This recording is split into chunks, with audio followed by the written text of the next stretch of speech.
It was and still mostly is, almost feels like the Wild West. Everybody swings for their fences in terms of pricing here. The bid-ask spread is just still immense. Just to give you like the most extreme example, when I first got here, the Ferragamo building, which is on Palm Beach Island where all the billionaires are, that space was renting out for about 150 a square foot. That was in 2022, 23 maybe. It now rents for 342 a square foot gross. Yeah, it's insane. Landlords here, like, it's funny because tenants are like, well, this space has been vacant forever. Why aren't they taking my offer? And I was like, you don't understand. People here have all this money. Like, I don't care. Like, they'll wait for the right tenant. If they don't like you, it is what it is. Like, they don't need your money. Welcome to the Real Estate Pros Show, where we interview real estate investing professionals from coast to coast, as well as the service providers that serve the real estate investing industry.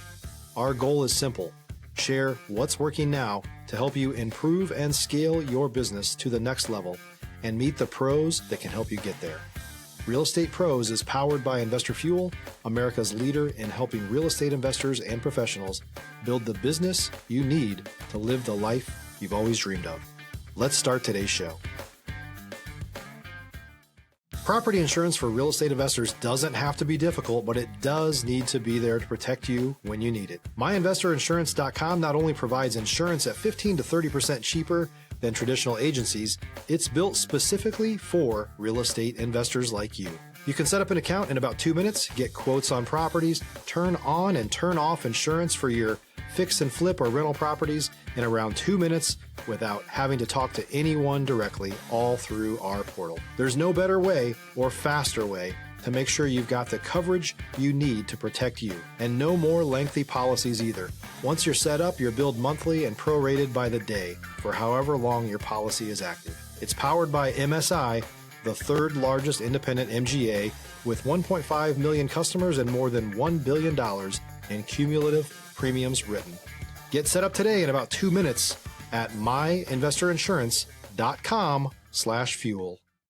Hey folks, welcome back to the show. Today's guest, Chad Massaker, is a commercial real estate agent and business broker. 2023 EXP Commercial National Mentor of the Year, CRE technologist and AI specialist, and also international judo and Brazilian jiu-jitsu gold medalist. Chad, welcome to the show. Hey, what's up? Great to have you on here. We were talking before. You're in beautiful West Palm Beach, Florida. I would say I'm jealous, but I'm in the Dominican Republic, so I feel like I may No, you partake win. You win.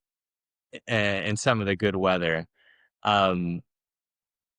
Let me start by asking you how you got into the real estate space. Yeah, it's a funny story. So I owned an IT company for 20 years in Atlanta, where I was from. Had a few other businesses. I guess you could say I'm a serial entrepreneur, but the IT company was the mainstay. And the latter 10 years of it, I kind of got burnt out on just tech in general and trying to keep up with it. People start asking me questions about new technology, and I'm like, I have no idea. Like, because over time, as I grew the business, I transitioned to like the CEO rainmaker role. I wasn't really doing engineering tech stuff, so I didn't keep my fingers on the pulse. And I had befriended some people that I knew from Atlanta that came down here to West Palm. They had sold their business and they got into real estate, and they were doing well. It was a couple. And I would come stay with them time and again, and eventually would talk to them about what I didn't like about my IT company, and I was just kind of burning out on it. And they said, "Hey, you should come down here and start the commercial side of our whatever, because we're getting a lot of like spinoff leads from our residential deals." I'm like, "Okay." And that was probably 2016, 2017.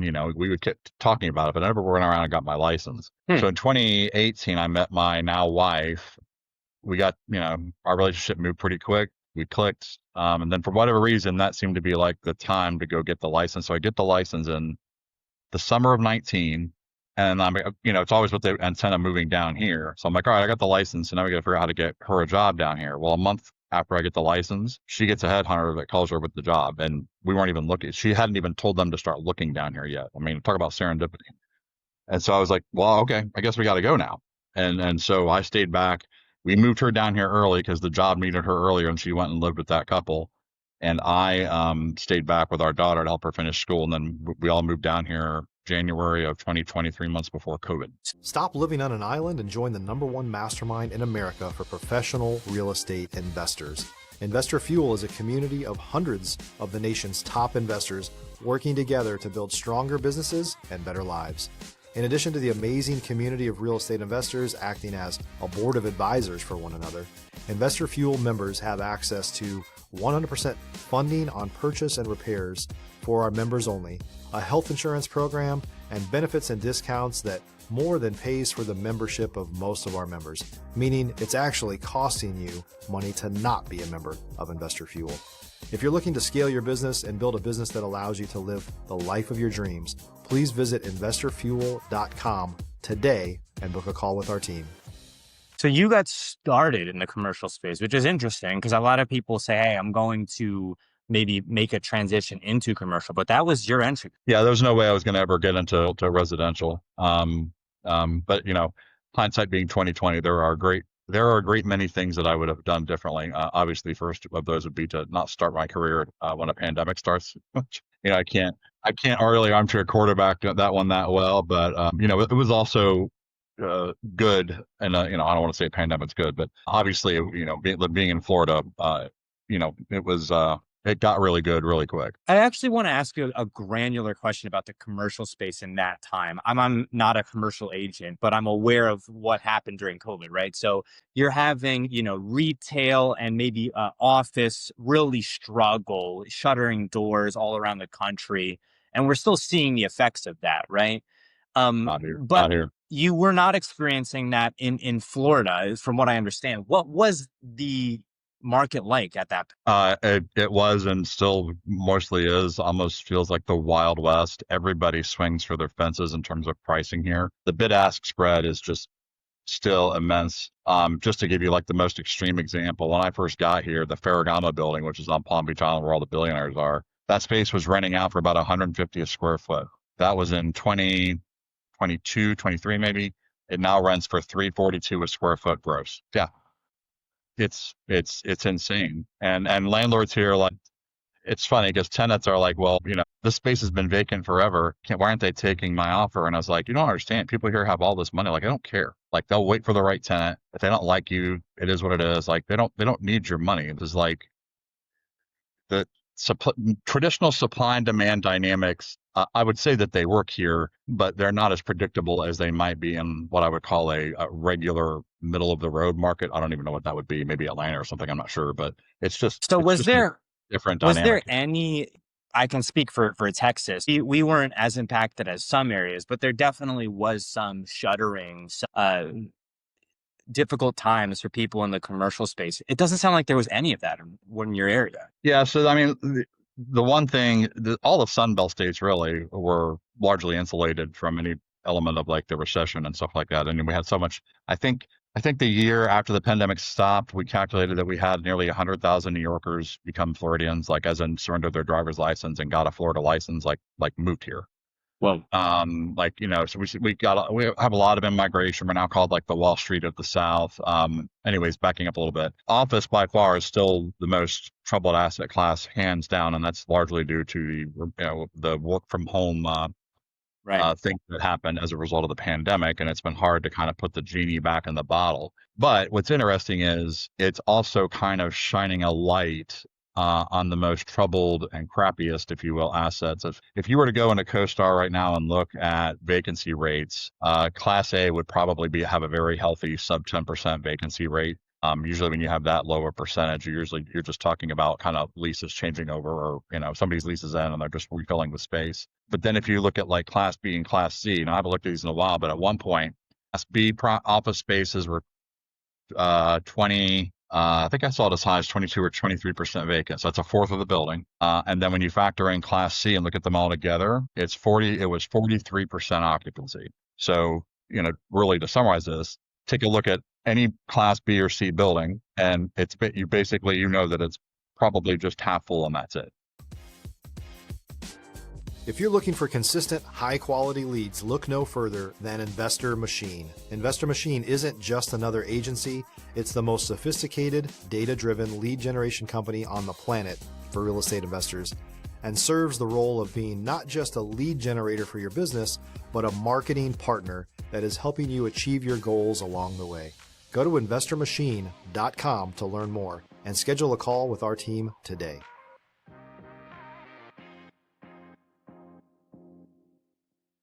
That's a lot of revenue that's like, not ever being realized, right? So it's like, think about it like Yeah, a hotel. Every night a hotel room doesn't get rented, that's revenue you can never get back. Same thing with leasing, right? And so, there's been lots of talk about, what do you call it, retasking or repurposing, like, right. hey, let's take it and turn it to multifamily. The issue with that is plumbing. To retrofit, by the time you retrofit the plumbing, to add, shower sink and all that, you probably could have built a new building, is what most people will tell you. The only way you can make office truly work and make that conversion work is if there's medical office, because then you've got plumbing throughout the office suites, right? Sure. But medical office in and of itself isn't having any issues. We need doctors all the time. Medical. Yeah, absolutely. It's regular Class B and C office that are the troubled assets right now. So yeah, I I kind of do want want to. to I do want to ask you about, maybe the area of commercial that you're most bullish on. We're talking about, how office may be troubled, but medical office is great. I imagine, anything, multifamily, commercial, residential is doing great. Do you have a favorite asset class in the commercial space? Is that the long way of asking if I specialize, or are you No, just I asking for a mean, are personal you favorite? as an investor, right? Or if you were looking at it as an investment, would you be preferential towards one asset class based on, recession proof, based on how it's doing right now, and then also maybe even the long-term investment as far as an exit? I would look, for me, I'm bullish on retail and industrial, but looking at it as a synergistic pair, as the supply chain. So when I say retail, because of, like, we have the tariffs and, may or may not see significant impact here in this quarter, they say. Um, I always like to look at stuff that's, that's a retail, that's about necessary goods. So that's groceries, arguably Home Depot, home repair. People are going to fix their house instead of try to Yeah, sell it, or stuff like that. So I like retail that's necessity focused. driven. And then obviously the warehousing and distribution that is used to back up those retail elements, right? Because I think that's a very solid, stable. I mean, we have to have groceries, we have to have, building supplies, right? Even arguably clothing stores, but probably not the higher end ones. Yeah. But anything that's covering basic needs, any kind of a supply chain cycle that covers that, and even to the extent office, right? I mean, Publix, I'm sure, has, corporate headquarters, right, to have all their executives. So office that's in support of that whole ecosystem that I'm talking about, great. I think, it's interesting you mentioned that because from the outside looking in, again, with little involvement in the commercial space, I've seen a lot of like flex use commercial happening where I'm licensed in Texas. I imagine this is happening in so many different places where you'll have a mix of, maybe first floor retail, you'll have apartments, and then you'll have all of those, you know, necessity driven businesses that you mentioned. You might have a Home Depot close by, you might have some clothing stores. Are you seeing more of that as well? This kind of flex use spaces? Yeah, so to clarify, I think you guys in residential use that word a little differently than we do. For us, we would just simply call that mixed use. Anytime you're combining asset classes, retail and office, office and multifamily, whatever, retail, multifamily, right? When we say flex, like if you were to go into CoStar right now and you look at flex space, flex is essentially a form of warehouse space that is, they're generally for smaller businesses, like 800 to like 3,000 square foot units that have a small office, and then the rest is like warehouse. That to us is flex. Just clarifying. I appreciate that. Yeah. Is mixed use the way to go? Um, the short answer is yes.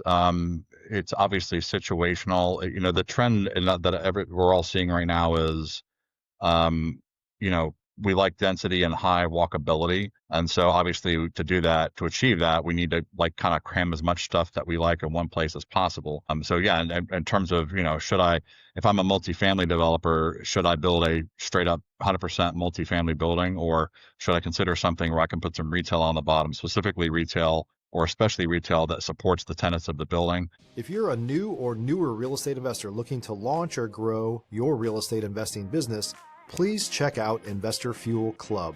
It's a coaching community, but unlike anything you've ever seen before. And you can actually partner with members of our mastermind from coast to coast on deals right in your market. There's no better opportunity to build a consistent business than to literally partner with pros to help you avoid costly mistakes, avoid the need for capital to do deals, and help you eliminate your fears as you're starting your business. Learn more about Investor Fuel Club at investorfuel.com/club. Go-to building type right now for developers is a mixed-use retail on the bottom, multifamily on top. Obviously, no mixture that shows office, with some exceptions. I mean, they are building new office here in West Palm, but it's all Class A, which is still in demand. Yeah. But to the extent that you can build a building and put retail on the bottom and really focus the retail on tenant, servicing, so like restaurant, maybe dry cleaner, pet groomer. I think that's very powerful combinations. Now the issue, honestly, is just getting handling construction delays, the potential increased cost of goods, particularly maybe steel because of tariffing, right? I can't speak too intelligently on that construction, part, but, now we have labor shortages, obviously, too, right? And so everything's taking longer, so that's longer to get return on investment, yada, yada, yada, you get the point. But if I were to build a building right now and just was bullish and said, I'm going to build it anyway, regardless of market conditions, I would go retail and multifamily for sure. I do want to pivot here, Chad, and ask you about being the commercial national mentor of the year for EXP. We were talking before hopping on here. I was actually unaware, shame on me, that EXP had a commercial arm. So we were talking about this before hopping on. But how has it been, mentoring other folks in the commercial space? Yeah, so the journey to get that award was an unlikely one, and not one I was even really thinking I was going to get. What happened was the first 2 years when I was doing real estate here was horrible. I think I got like 4 deals. None of the leads that the couple promised me materialized. He supposedly was in commercial, but really had probably done no deals, couldn't mentor me at all. And so I finally just took matters into my own hands, left the team, left the broker, went to EXP. And then, so, first 2 years I did 4 deals, maybe not even more, 50 grand. But the first year with EXP, I went to 15 deals. I capped. And then within 6 months of that, I was named Mentor of the Year. So 18 months into EXP. And how that happened, I went through their commercial academy program, and I noticed that there were a lot of holes in the knowledge that they were, that the teachers were giving, these new commercial agents, right? And so I would start typing stuff in chat. A couple of times, instructors would get mad at me, like, "Hey, you want to teach the class?" And I'm like, "Well, answer the questions. I wouldn't have to, but whatever." But it's all good. And I just noticed that they weren't.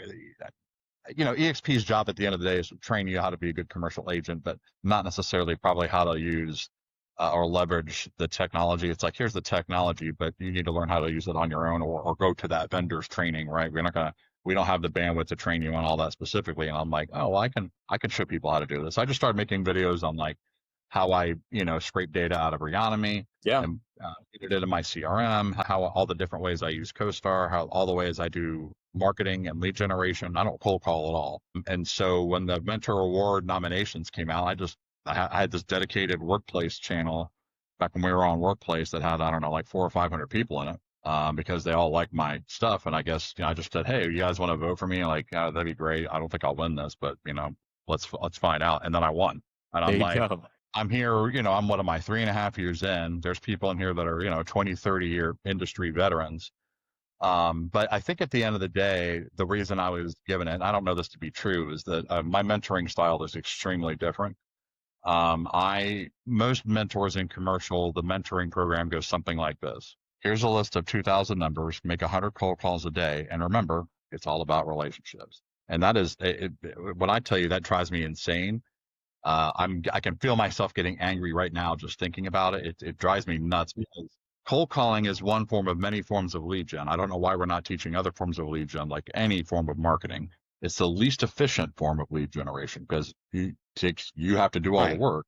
Yep. And then saying it's all about relationships that's not that it's not a true statement, but it's obvious, right? Like, it's like saying a good business remembers that it's all about repeat customers. Like, do I need to tell you that?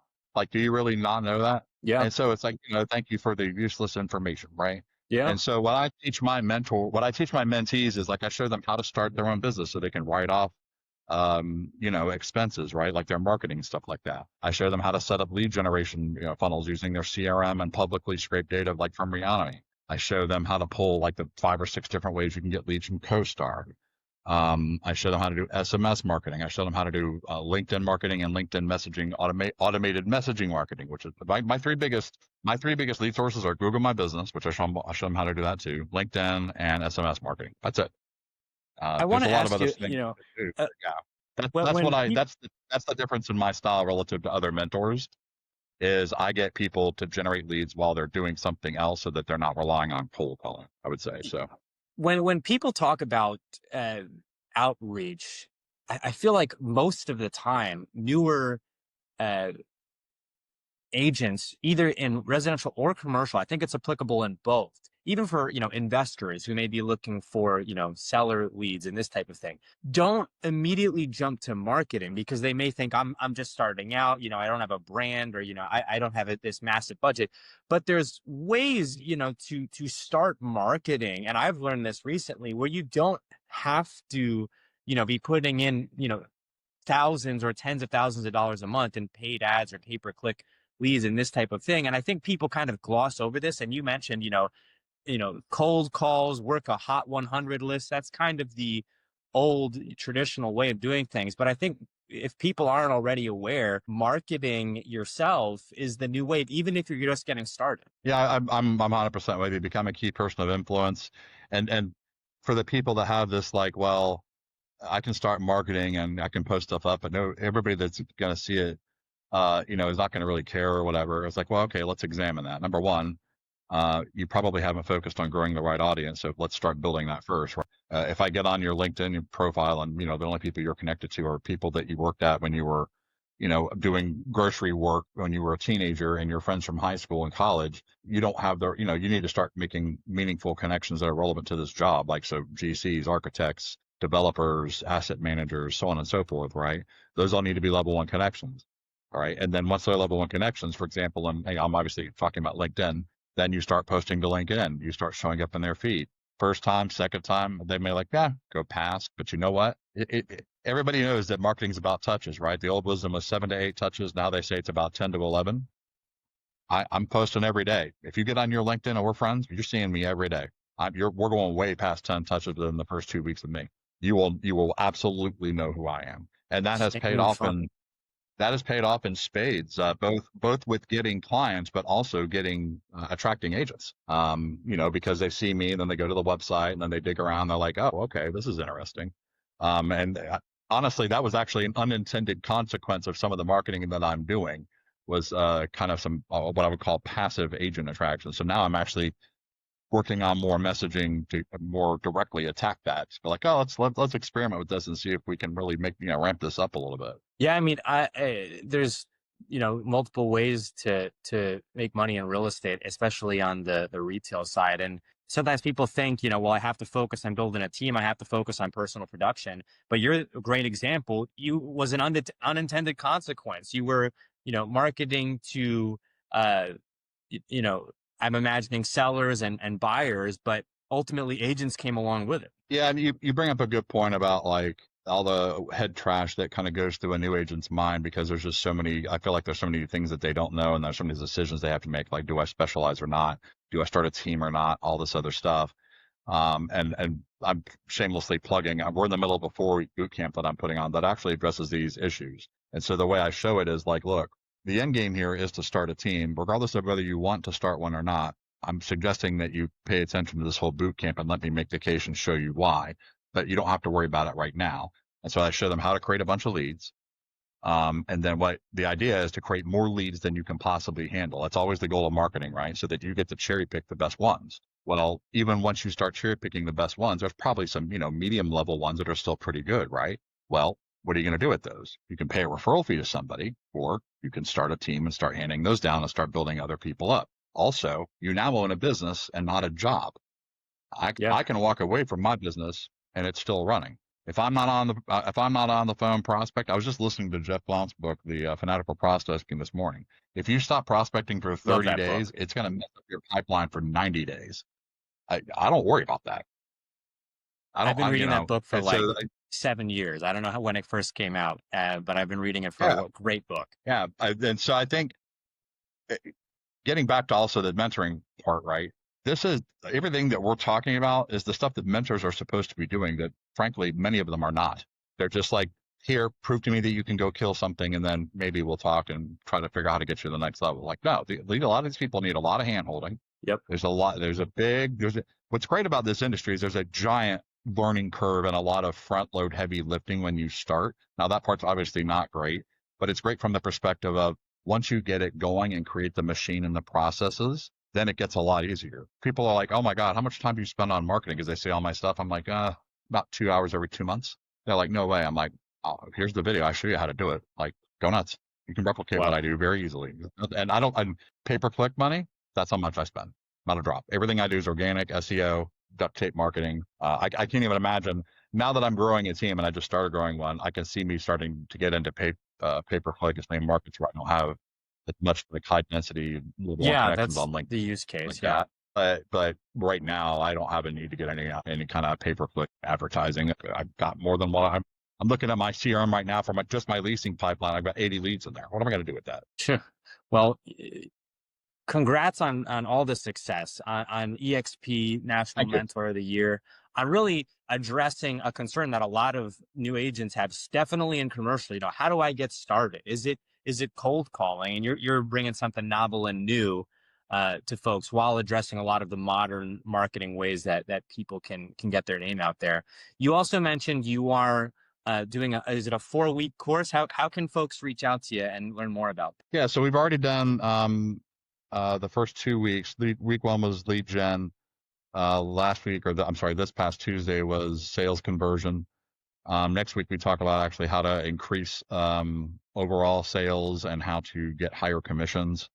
Now that we know how to generate leads, now that we know how to sell, now it's improving how and what we sell and choosing and targeting better prospects. And then week 4 focuses on it's like a wrap up of everything and putting it all together, and also about different ways that you might want to go and set up your team. But the first two videos are already up on my YouTube page. If you search for Commercial Real Estate Diaries, they're already up there. And if anybody wants to attend the boot camp, it's massakergroup.com/bootcamp. You can enroll, and the next session will be next Tuesday at 8:30 Eastern. You'll have that one, and then the 18th, the next Tuesday after that, will be the last one. Also, in that boot camp, I give a ton of resources away. Just day 1 and day 2 alone, I think that there's combined well over 30 or 40 different things, different spreadsheets I use, like leasing analysis, 20 sales objections. I have digital flashcards on Quizlet on how to overcome the top sales objections. I have a 500 flashcard set of commercial real estate terms, to make people start being able to speak the language of commercial real estate. Bunch of other spreadsheets. I have wall posters that you can put up that ask you that you can see which questions you need to ask based on the asset type of the call that somebody's calling in on. Like, okay, I have somebody that needs office space. Here are the questions I need to ask them, right? Because if you're a new agent, that's usually what you're missing is, oh, I forgot to ask that, or oh, I forgot to ask that. You don't have an excuse now. Just put this on the wall, read the questions down. A lot of resources for net new agents. That'll be very helpful. And it's free. I don't charge anything. Chad, thank you so much for coming on the show here today. You're welcome. Thanks for joining us for today's Real Estate Pros Show. You can learn more about the amazing benefits of the Investor Fuel Mastermind community, including surrounding yourself with hundreds of other rock stars, 100% financing for your deals, and members-only discounts from vendors you're likely already using that, as a member of Investor Fuel, will save you more than the cost of your membership. Visit investorfuel.com to learn more. If you're interested in joining us as a guest of this show, please visit investorfuel.com/pros to apply. You can also check the show notes for access to free resources, how to get access to world-class lead generation, and much more. Don't forget to subscribe so you never miss another episode. Have a great day. We'll see you on the next show.